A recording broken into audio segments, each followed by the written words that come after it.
अस्सलाम वालेकुम। एक्सरसाइज 1.1 के सेकंड क्वेश्चन पे हम मौजूद हैं और इस क्वेश्चन में हमें कहा गया है कि सॉल्व बाय फैक्टराइजेशन। हमें क्वाड्रेटिक इक्वेशंस दी हुई हैं और जैसे कि अपनी इस चैप्टर की पहली वीडियो में मैं डिस्कस कर चुका हूँ कि क्वाड्रेटिक इक्वेशंस को सॉल्व करने के 3 तरीके हैं। Number 1 by factorisation, number 2 completing square और नंबर 3 क्वाड्रेटिक फार्मूला। तो आपको जो सा मेथड कहा जाएगा ज़रूरी है कि आप वही मेथड अडॉप्ट करेंगे।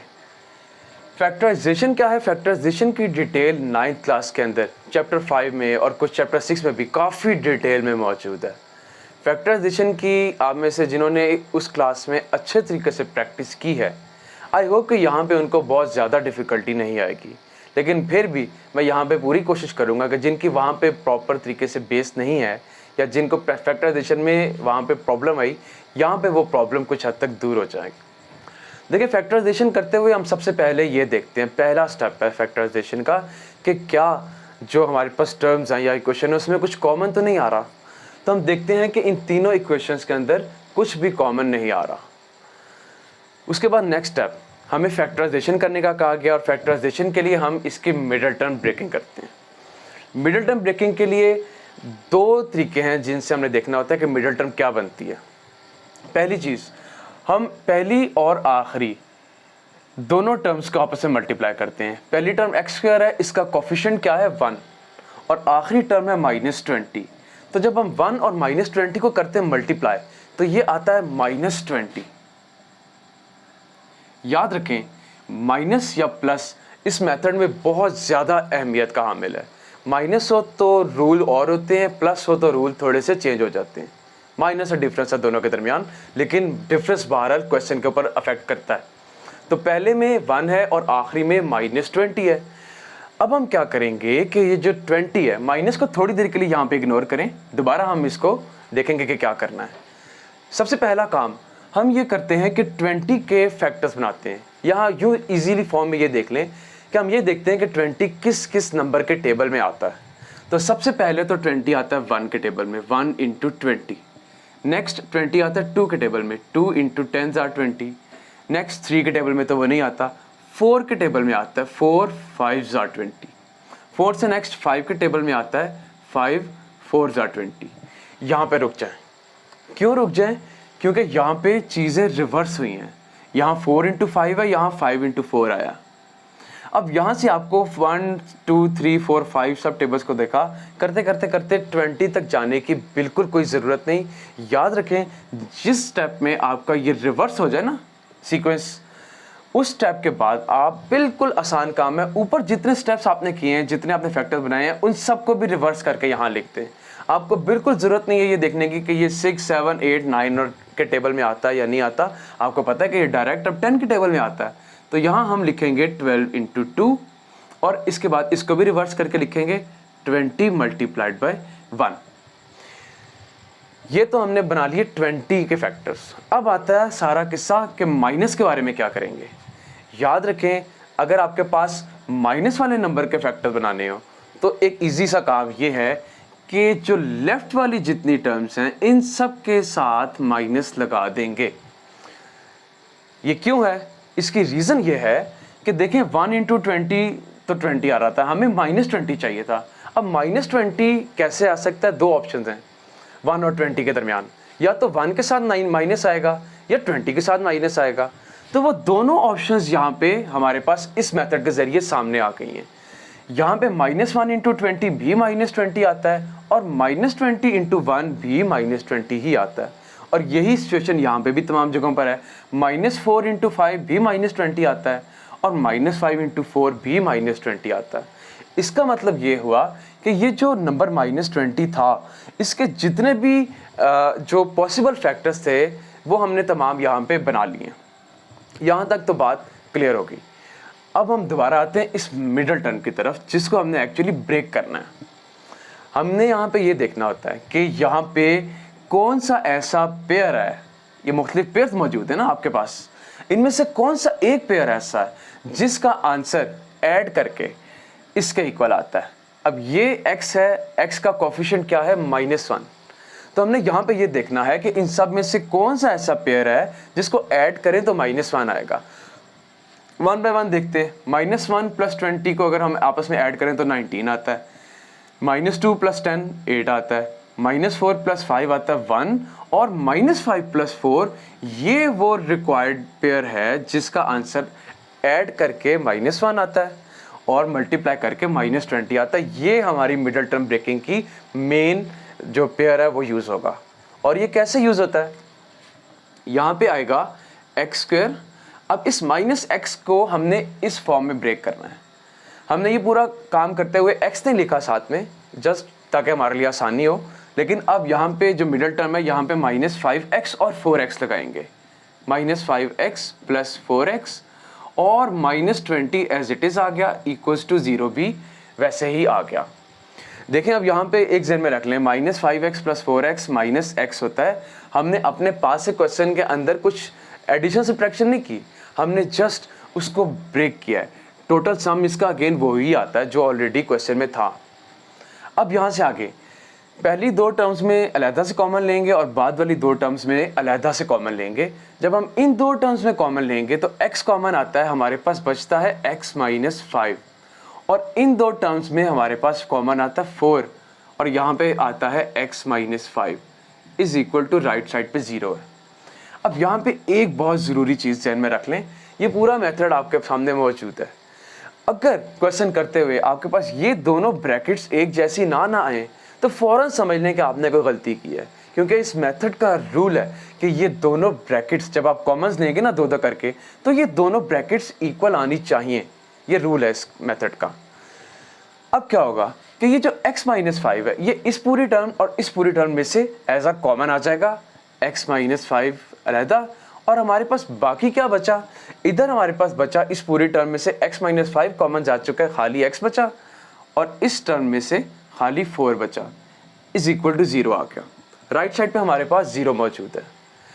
अब देखें ये दो टर्म्स हैं, एक x - 5 और एक x + 4 इज इक्वल टू 0 का मतलब ये है कि या तो ये 0 है या ये 0 है, तभी आंसर 0 आता है ना। किसी नंबर को मल्टीप्लाई करके 0 से तो ही 0 आता है।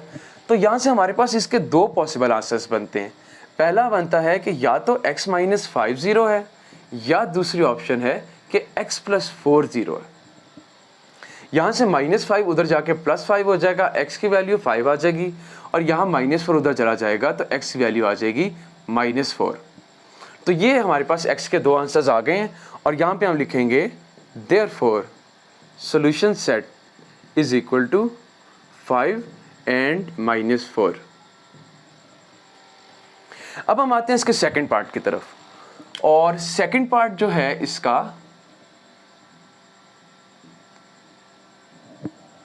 उसमें हमारे पास गिवन है 3y² is equal to y into y - 5।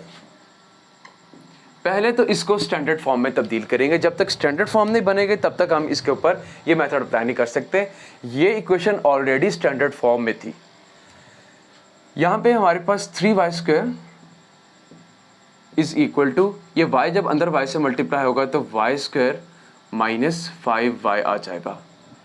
अब ये दोनों टर्म्स इक्वेशन की लेफ्ट साइड पे लेके आएंगे तो हमारे पास आएगा 3y² - y² plus 5y is equal to 0। और ये दोनों टर्म्स चूंकि सेम वेरिएबल वाली हैं, 3y² - y² आता है 2y² plus 5y is equal to 0। अब ये है तो क्वाड्रेटिक इक्वेशन, लेकिन इसमें कांस्टेंट वाली टर्म नहीं है, कोई बात नहीं, इसमें मिडिल टर्म नहीं ब्रेक होनी। ज़रूरी नहीं है कि फैक्टराइजेशन का नाम लिया तो आपने मिडिल टर्म ब्रेकिंग करना शुरू कर दी। मिडिल टर्म ब्रेकिंग तब होती है जब इक्वेशन इस फॉर्म में हो, x² x और कांस्टेंट के फॉर्म में। यहाँ पे हमारे पास खाली दो टर्म्स हैं, और इस पिछले क्वेश्चन के स्टार्ट में हमने बात की थी कि फैक्टराइजेशन करनी है तो सबसे पहले क्या चीज़ देखनी है कि क्या कुछ कॉमन तो नहीं आ रहा। यहाँ पे हम देखते हैं इन दोनों टर्म्स में y कॉमन आ रहा है, तो y हम कॉमन लेते हैं दोनों में से, हमारे पास बचता है 2y + 5 इज इक्वल टू 0। अब यहाँ पे हमारे पास दो चीज़ें ऐसी हैं जो कि 0 हो सकती हैं, या तो y 0 होगा या 2y + 5। तो एक तो ऑप्शन आ गई y इज इक्वल टू 0, एक तो यह आंसर आ गया, और दूसरी 2y + 5 इज इक्वल टू 0। यहाँ पे 2y इक्वल आ गया -5 के, 5 को उधर ले गए, और अब y के साथ जो 2 है ये दूसरी तरफ जाके होगा डिवाइड, y की वैल्यू आएगी -5/2। देयरफॉर सॉल्यूशन सेट यहाँ पर क्या आता है 0 और -5/2। अब हम आते हैं क्वेश्चन नंबर 3 की तरफ, पार्ट नंबर 3 पे, जिसमें हमारे पास दो टर्म्स इक्वेशन के लेफ्ट साइड पे है और एक स्क्वायर एक्स स्क्वायर वाली टर्म इक्वेशन की राइट साइड पे है। सबसे पहले तो इसको किस स्टैंडर्ड फॉर्म में तब्दील करना है, तो इसके लिए राइट साइड से 17x² को लेफ्ट साइड पे लेके आते हैं। मैं एक ही स्टेप में उसको लेफ्ट साइड पे भी लेके आ रहा हूँ और साथ में इसको अरेंज भी कर रहा हूँ in the form of standard form, यानी कि पहले x² वाली टर्म, फिर x और फिर कॉन्स्टेंट। 17x² जब इक्वेशन के लेफ्ट साइड पे आएगा तो ये बनाएगा -17x², ये -32x इसके बाद आ गया और +4 = 0 आ गया। अब याद रखें स्टैंडर्ड फॉर्म में जब हम इसको तब्दील करते हैं तो हमारी आम तौर पे कोशिश ये होती है कि जो पहली टर्म है ना x² वाली, उसको हम पॉजिटिव रखें, नेगेटिव ना हो। यहाँ पे वो टर्म नेगेटिव है तो इसका माइनस को ख़त्म करने का एक आसान सा तरीका है कि इस पूरी इक्वेशन में से, पूरी लेफ्ट साइड में से माइनस को ले लें कॉमन। जब हम माइनस लेंगे कॉमन तो ये सारों के साइंस चेंज कर देगा, 17x² + 32x - 4 = 0, और ये माइनस दूसरी तरफ 0 से डिवाइड होकर ख़त्म हो जाएगा। हमारे पास इक्वेशन आएगी 17x² + 32x - 4 = 0। ये आ गया हमारे पास स्टैंडर्ड फॉर्म। अब हमने देखना है इसमें मज़ीद कोई चीज़ कॉमन नहीं आ रही, हमने इसके मिडल टर्म को करना ब्रेक। मिडल टर्म कैसे ब्रेक होगी इसकी, सबसे पहले इसकी पहली और आखिरी टर्म को मल्टीप्लाई करते हैं। x² का कोफिशिएंट 17 और यहाँ पे है -4। 17 4 ज़ार क्या आता है 68, -68 आ जाएगा। अब क्या है कि हमने सबसे पहले 68 के बारे में देखना है कि वो किस किस नंबर के टेबल में आता है। 68 एक तो 1 के टेबल में आता है, इसके बाद 2 के टेबल में क्या आएगा 34, 3 के टेबल में नहीं आता, 4 के टेबल में आता है, 4 1 = 4, 4 5 6 4 7 = 28। इसके बाद 5 के टेबल में नहीं आता, 6 के टेबल में नहीं आता, 7 के टेबल में भी नहीं आता, 8 में भी नहीं आता, 9 10 के टेबल में भी नहीं आता। करते करते करते ये आगे जाके 17 के टेबल में आएगा अब, और वो आएगा 17 × 4। अब देखें यहाँ पे आपके पास पेयर उल्टे हो गए, रिवर्स हो गया, और यहाँ पे जहाँ रिवर्स हो गया काम तो आपने इसके बाद मज़ीद आगे 17 से लेकर 68 तक नहीं देखना, आपने खामोशी से इन ऊपर वालों को भी रिवर्स कर देना है। ये जो 2 × 34 है इसको 34 × 2 लिख देंगे, और जो 1 × 68 है ये 68 × 1 लिख देंगे। और चूंकि -68 है तो माइनस वाले नंबर के अंदर हम क्या करते हैं कि लेफ्ट वाली जितनी भी टर्म्स हैं उन सब के साथ माइनस लगा देते हैं। अब यहाँ पे एक चीज़ मैं आपको पहले बता दूं कि वो स्टूडेंट्स जिनको ये मिडिल टर्म ब्रेकिंग 9th में बड़ी अच्छी तैयार थी, उनको पॉसिबल ये है कि उनको ये पूरा काम करने की ज़रूरत ही नहीं पड़ेगी, उनको आधा पार्ट करके ही आइडिया हो जाता है कि इसके फैक्टर्स क्या बनते हैं। लेकिन मैं आपको यहाँ पे कंप्लीट काम करवा रहा हूँ ताकि जिनके कॉन्सेप्ट्स में थोड़ी सी वीकनेस है वो क्लियर हो जाए। यहाँ हमने कंप्लीट सारे के सारे फैक्टर्स बनाए, और अब हम देखते हैं कि इनमें से कौन सा ऐसा पेयर है जिसको अब मल्टीप्लाई करके तो सबका आंसर -68 आ रहा है, इनमें से कौन सा ऐसा पेयर है जिसको हम ऐड करें तो ये 32 बनाए, तो वो ये वाला पेयर है -2 + 34। तो ये वाला पेयर अब यहाँ पे इसकी जगह पे आएगा, हमारे पास आएगा 17x² - 2x + 34x - 4 = 0। ये 32 ब्रेक हो गया 34 और -2 में। अब पहली दो टर्म्स में से क्या कॉमन आता है x, और यहाँ पे आता है बचता है हमारे पास 17x - 2, और इन दोनों टर्म्स में क्या कॉमन आता है खाली 2 कॉमन आता है, और वहाँ पे भी बचता है 17x - 2। एक दफ़ा आपको दोबारा रिकॉल करवा दूं कि इन दोनों ब्रैकेट्स का इक्वल आना ज़रूरी है, अगर ना आए तो दैट मीन्स कि आपने कोई गलती की है इसके अंदर। अब ये ब्रैकेट्स दोनों कॉमन आती हैं, यहाँ पे आता है 17x - 2 और यहाँ पे x + 2 बाकी बच गया = 0। तो यहाँ से हमारे पास दो ऑप्शंस हैं, पहली ऑप्शन तो ये है कि 17x - 2 = 0 है, और दूसरी ऑप्शन x + 2 = 0। ये -2 दूसरी तरफ चला जाएगा तो 17x इज इक्वल टू 2 आ गया, x की वैल्यू आ गई 2/17 और इधर x की वैल्यू आ गई -2।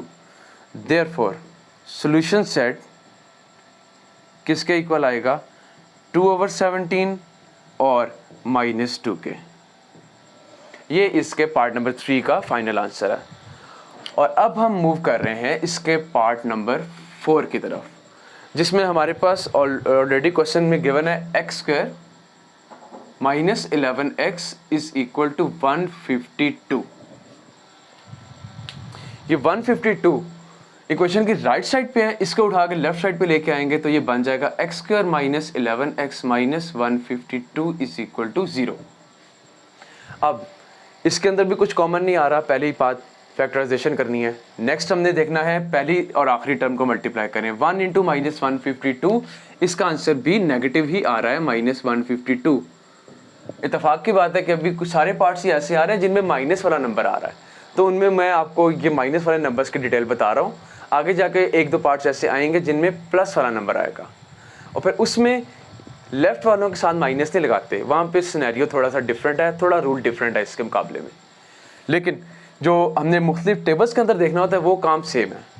152 को हम देखते हैं किस किस के टेबल में आता है। पहली बात तो 1 के टेबल में आता है, फिर 2 के टेबल में आता है, 2 7 14, 2 6 12, फिर 3 के टेबल में नहीं आता, 4 के टेबल में आता है, 4 3 12, उसके बाद 13 14 15 32, 4 8 32, 5 के टेबल में नहीं आता, 6 के टेबल में भी नहीं आता, 7 के टेबल में भी नहीं आता, 8 के टेबल में इसको आना चाहिए। 8 1 8,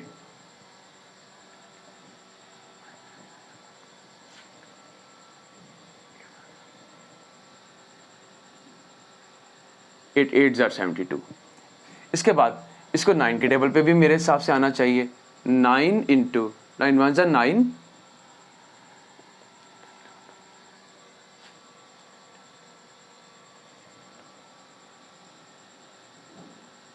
नहीं ये यहाँ पे इसके टेबल में नहीं आता।